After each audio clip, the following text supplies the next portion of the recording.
Assalamualaikum warahmatullahi wabarakatuh dan hai selamat pagi, siang, sore sampai malam buat kalian semuanya. Halo guys, di sini ada EJB.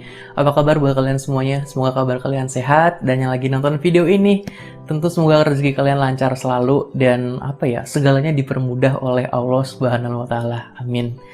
Guys, di video kali ini saya tuh pengen ngebahas tentang sesuatu properti ya, which is itu rumah, dan rumah itu adalah kebutuhan oleh semua orang, ya kan? Jadi rumah itu merupakan suatu kebutuhan primer yang dibutuhkan oleh semua orang, karena dengan adanya suatu rumah, kita tuh bisa yang namanya berlindung dari panasnya matahari, kemudian berlindung dari dinginnya malam dan basahnya hujan, ya kan? Dan juga dengan adanya rumah, tentu kita bisa melangsungkan hidup sampai berkembang biak, asik, sampai anak dan cucu kita ada gitu. Itu kalau kalian memiliki satu rumah. Tapi kalau kalian banyak duit bisa beli banyak rumah ya kan. Nah, di video kali ini yang pengen saya bahas adalah tentang hal-hal wajib, 3 hal wajib yang harus kalian perhatikan sebelum kalian memutuskan untuk membeli rumah.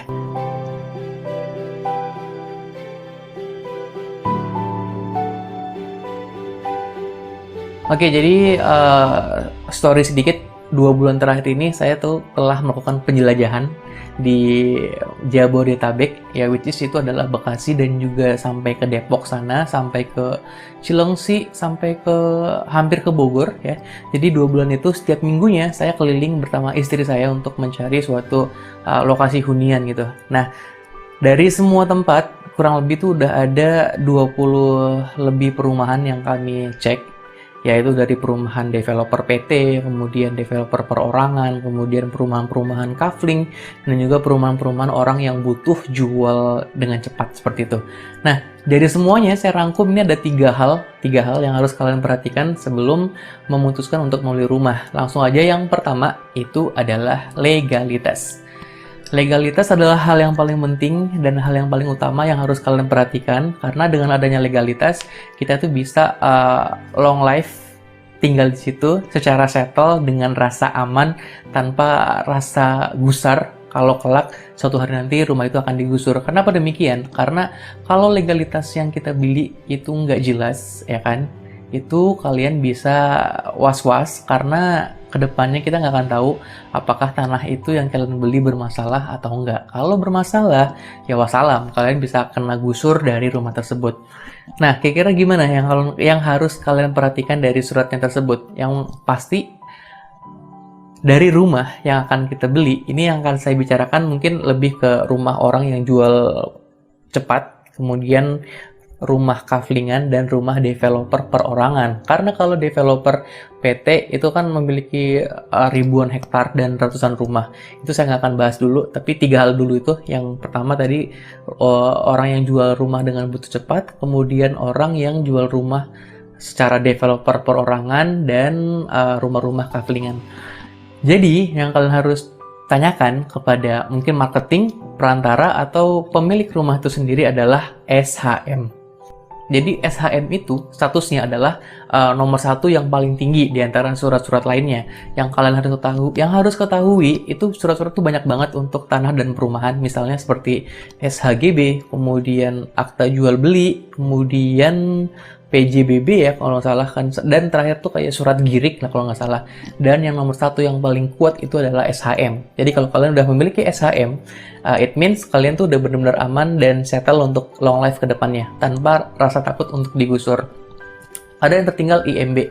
Cuman IMB tuh menurut saya nggak terlalu dibutuhin banget, karena kalau IMB itu biasanya sih dibutuhkan untuk kayak mau pengajuan ke bank misalnya gitu, dan itu mungkin di perumahan-perumahan developer yang ratusan unit rumahnya baru memerlukan IMB. Nah, SHM itu seperti apa? Nanti kalian bisa browsing di internet SHM itu kayak gimana modelnya. Dan kalau kalian udah misalnya nih hari ini mau janjian untuk bertemu dengan penjual rumahnya atau marketingnya atau broker lah istilahnya ya, perantara, kalian harus tanyakan dulu sebelum kalian survei, karena survei itu kan jauh ya kan, pasti kalian akan membutuhkan effort yang lebih ya, capeknya, kemudian bensinnya ke sana, dan waktu kalian kan. Nah, sebelum waktu terbuang sia-sia, usahakan kalian tuh WA broker atau perantaranya, tanyakan nih, saya minta lihat SHM-nya. SHM itu surat hak milik tersebut dari tanah yang diiklankan misalnya. Nah, kalau misalnya ada marketing atau perantara atau pemilik rumah yang berbelit-belit untuk memberikan fotonya, itu ya udah kalian skip aja, karena biasanya hal-hal yang kayak gitu tuh yang bakal susah. Jangan pernah kalian percaya dengan yang namanya janji-janji dari marketing atau dari penjual. Tenang aja mas, misalnya, tenang aja ini suratnya aman, pasti mas akan aman, harga segini kalian bisa mas sudah langsung bisa balik rumah, balik nama gitu. Jangan pernah percaya, karena siapa coba jaminan yang apa jaminan yang bisa kita pegang dari kata-kata itu, ya kan? Sebab kalau udah kalian percaya kayak gitu, terus rumah udah laku, kalian udah taken kontrak tangan-tangan beli rumahnya, terus surat-suratnya ternyata nggak jelas, yaitu kalian akan rugi sendiri. Dan itu udah banyak banget yang terjadi seperti itu. Jadi SHM itu penting. Nah, SHM itu juga ada yang namanya SHM per unit dan SHM induk.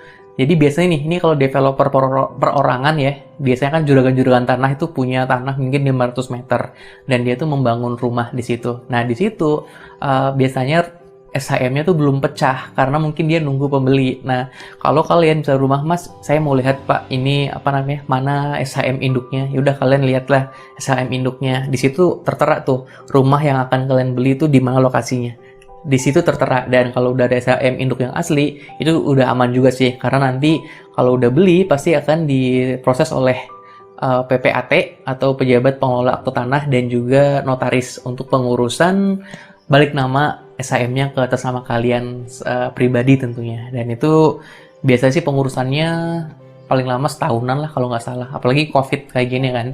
Nah, itu legalitas. Dan poin kedua yang harus kalian perhatikan itu adalah lokasi. Setelah kalian oke dengan yang namanya SHM, kemudian kalian udah jelas, pertama ya, udah di checklist legalitasnya jelas. Nah, sekarang kalian langsung turun ke lokasi perumahan atau lokasi tanah atau lokasi rumah yang akan dijual oleh penjualnya. Nah, hal-hal yang paling kalian harus perhatikan di lokasinya adalah kalian pertama tuh harus ngecek nih tanahnya bener nggak ukurannya sesuai apa yang dijual gitu, apa yang tertera di SHM-nya. Kemudian lingkungan kanan kiri itu kalian bener-bener harus perhatikan, karena kan yang namanya membeli rumah, kalian tuh akan long life di situ, kalian akan stay di situ bertahun-tahun. Itu artinya kalian harus memiliki lingkungan yang nyaman. Kalau bisa sih yang masih pepohonan, tapi jangan terlalu jauh dari kota ya kan. Itu kalian harus perhatikan tuh, lingkungannya, kebersihannya itu kalian harus perhatikan. Dan ketiga, kalau bisa kalian tuh jangan jauh banget, jangan jauh-jauh dari yang namanya transportasi umum. Kalian boleh beli rumah dengan harga yang agak cheap, agak murah gitu, tapi kalau bisa jangan terlalu jauh dari perkotaan, karena itu akan menyusahkan kalian sendiri ya. Ini yang akan saya bahas di sini tuh memang masih perumahan daerah Jabodetabek, which is orang-orang tuh merantau ke Jakarta seperti saya. Seperti saya tuh pasti butuh rumah yang masih di daerah pinggiran Jakarta untuk bisa pulang balik dari rumah menuju tempat kerja di ibu kota seperti itu. Jadi jangan beli rumah di lingkungan yang benar-benar jauh dari transportasi umum dari perkotaan. Kemudian dari lingkungan ini, selain lokasi yang jauh tadi, paling penting itu adalah air, bos. Air itu adalah sumber kehidupan salah satunya. Percaya dong pastinya. Karena dengan adanya air, manusia tuh bisa hidup minum, ya kan? Kemudian tumbuhan-tumbuhan tuh butuh dengan yang namanya air. Nah, kalau bisa nih, kalau kalian lagi survei ke perumahan tersebut, cari yang airnya itu bener-bener kalau bisa sih yang bersih. Bersih artinya kalian bisa mengkonsumsi air tersebut. Biasanya air tersebut tuh bisa digunakan untuk masak ya, mungkin masak Indomie ya kan. Kalau untuk minum kan kita pasti sekarang belinya galon, ya nggak sih? Nah, kemudian karena air-air di rumah-rumah yang dijual, ini hasil pengalaman survei saya selama 2 bulan terakhir, itu ada yang airnya kekuningan, mohon maaf, kemudian airnya ada juga yang kayak sedikit bau besi, ya kan? It means itu nggak bisa kita konsumsi. Dan juga kalau kita misalnya mau mencuci baju-baju yang cerah, ya warna putih, krem, itu rawan yang namanya kekuning-kuningan. Itu hasil survei saya kepada warga-warga sekitar yang saya tanyakan kayak gitu. Itu penting ya namanya air. Jadi dari lingkungan, poin-poin yang harus kalian perhatikan adalah lingkungannya bersih atau enggak, ya kan? Kemudian Dekat dengan transportasi umum kalau boleh, supaya nggak terlalu menyusahkan kalian. Kemudian ketiga itu airnya. Itu air tuh penting banget buat kalian semuanya. Dan sekarang kita masuk ke poin 3. Tadi pertama kan SHM, kedua lokasi, dan yang ketiga ini itu adalah sarana prasarana. Nah, sarana prasarana yang saya maksud di sini itu adalah seperti sarana pendidikan, sarana kesehatan, dan sarana agama kalau bisa.